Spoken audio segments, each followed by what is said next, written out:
2025ના આયોજન હેઠળ વસંત પંચમીના પાવન દિવસે અમૃત સ્નાન માટે લાખો શ્રદ્ધાળુઓ ઉમટ્યા। વસંત પંચમીના પાવન દિવસે મહાકુંભમાં અમૃત સ્નાન માટે લાખો શ્રદ્ધાળુઓ ઉમટ્યા હતા।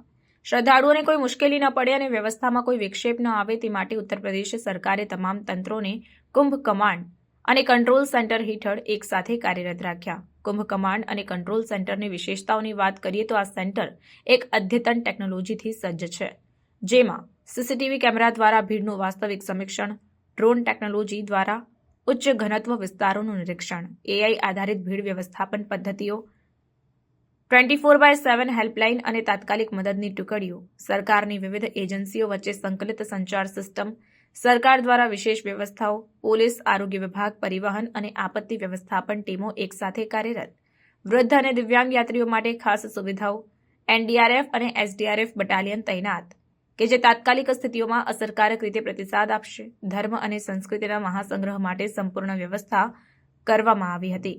મહાકુંભ માત્ર ધાર્મિક ઘટના નથી, પરંતુ આધ્યાત્મિક અને સાંસ્કૃતિક મહોત્સવ છે, જ્યાં લાખો શ્રદ્ધાળુઓ પવિત્ર સ્નાન માટે ભેગા થાય છે। આ વર્ષે કુંભનું આયોજન આટલું સુસંગત અને સુરક્ષિત હશે કે તે ઇતિહાસમાં યાદગાર બની રહેશે। વસંત પંચમીના અમૃત સ્નાન માટે શ્રદ્ધાળુઓને કોઈ તકલીફ ન થાય તે માટે રાજ્ય સરકાર બધી જ સુવિધાઓ સુચારુ રીતે આયોજન કરી રહી છે। મહાકુંભ 2025 એક પવિત્ર અને યાદગાર અનુભૂતિ માટે તૈયાર છે।